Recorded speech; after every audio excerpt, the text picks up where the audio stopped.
So yes, a lot of narcissistic parents see their kids as competition and become jealous of their kids as well. So if you're new here, I'm a diagnosed narcissist. I talk about narcissistic personality disorder. So I have 3 kids. My oldest son is 13 years old, and I remember distinctly before therapy, like literally being jealous of him for having a dad.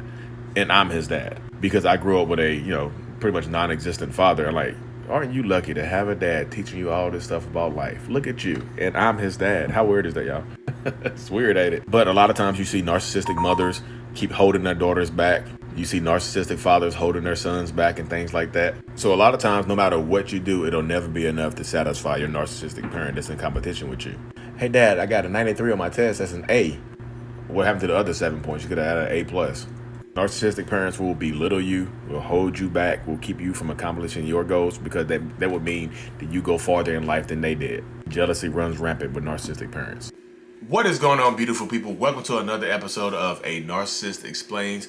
This series, where a self-aware narcissist, Mr. Lee Hammock, I take my YouTubes and my TikToks and then I expound upon them. I go in more into detail about them and things like that. If you haven't seen me before, I'm a diagnosed narcissist. This is what I do. I bring attention to narcissistic personality disorder and I validate the victims and survivors of said disorder. This TikTok, YouTube short or whatever that you just watched is about how a narcissistic parent sees their child as competition. And that what happens a lot of time. A narcissistic parent will be jealous of their child. Will see their kid as, just a measuring stick to how they live their lives and be jealous of how much better the kid is at stuff that they, than they were. Then because a lot of times you get a narcissistic parent that will, ridicule their kid. When you do you see in the TikTok where nothing is ever good enough. Like nothing that you do for that parent, or nothing you ever accomplish for your parent will ever be good enough. Like that example I gave. Hey, Dad, I got a 95 on my test. That's the highest grade in the class. Dad is like, what happened to 100? Like, what happened to the other 5 points? We get hundreds around here. You shouldn't be proud of a 95. You see that? Nothing you ever do would be good enough. Dad, I got a 97. Still not 100. 99. Still not 100. Anyway, Dad, hey, your mom, you doing this. Hey, mom, this is daughter. The daughter talking to their mom. Hey, mom, I'm a model now. I can sign my first modeling contract. They take plus size models. Like, you're not too fat to be a model. Mom just shot you down because mom's jealous because mom wasn't a model. You see how they just shoot you down because you are a mirror to them. Like I say this all the time. A narcissist sees their kids as reflections of themselves. And if they look into that mirror and they don't like what they see, they want to break the mirror. Literally. They want to take that mirror and crack it. Like take it 7 years bad luck. You know what I mean? Like a black cat. 7 years bad luck because they want to break that mirror.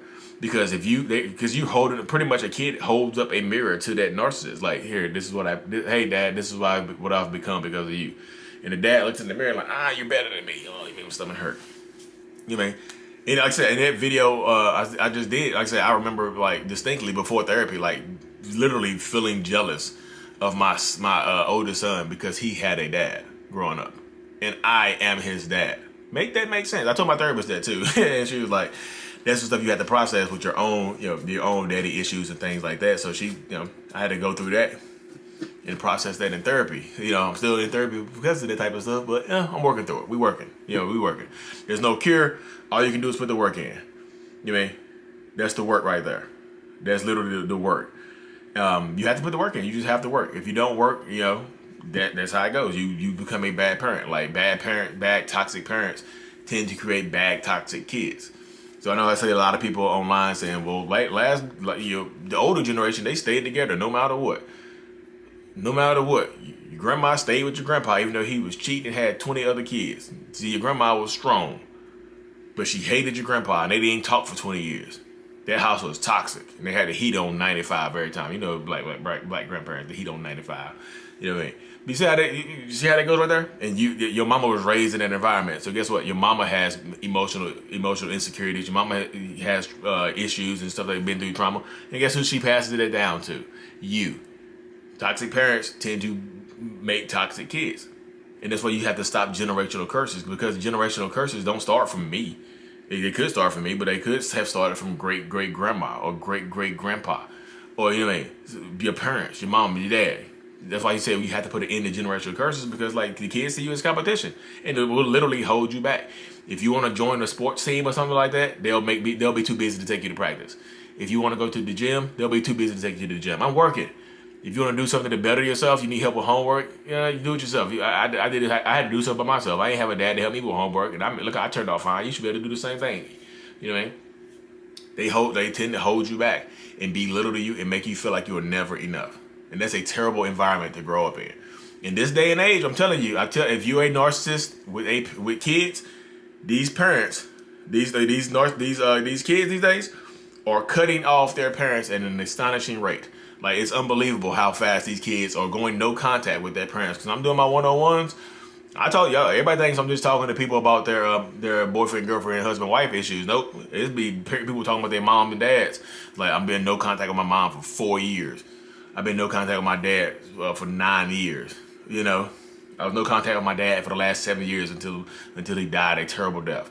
And stuff like that, because dad tortured us when we were kids. Dad was raging out on us when we were kids. Dad held us back from doing anything. Dad made us socially awkward and emotionally unavailable as kids. Now we are emotionally stunted as adults. You know, I'm 25 years old and don't know how to be in a relationship. I'm 23 years old and don't know how to talk to girls or talk to boys and things like that. So you end up, sometimes when you're emotionally immature like that, you're 24, 25 years old, you don't have a lot of relationship experience. Guess who you end up with? Me. You end up with the person that's going to promise to take care of you and not put you through what your dad and mom put you through. And that promise is held true, because they're going to put you through worse. You know what I mean? Because you're emotionally immature and don't know how to be in a relationship. A narcissist person will take advantage of that. That's why you see a lot of times when narcissists go for younger, older narcissists go for younger people, because younger people don't know the dynamics of a relationship, the ins and outs of a relationship and things like that. And don't know, you tend to miss red flags and things like that. And guess what? You have babies by these people, and then guess what?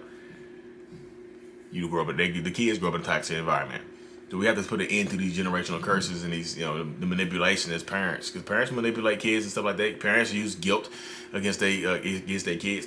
After all the things I sacrificed to raise you, you're gonna do me like this. That's your mom telling you that for you not bringing the kids over there. That's your dad telling you that for not bailing them out of jail, for doing something to you. You know what I mean? That's literally guilt tripping. Your parents will guilt trip you as well. Like I said, they see you as competition, and that's tough. I know that's tough to hear and things like that, but they're literally, narcissistic parents are some of the worst people on this planet. We gotta do things like that. But anyway, y'all, I'm truly thankful for all the love and support. If you haven't already, hit that like and subscribe button for me. Let's keep this thing at 50K. We hit 45,000. Leave us a comment on what you want to hear next. I'll do TikToks or whatever. Find me on TikTok, one-on-ones. The link is in the bio. I'm truly appreciative of y'all. Thank you. Peace.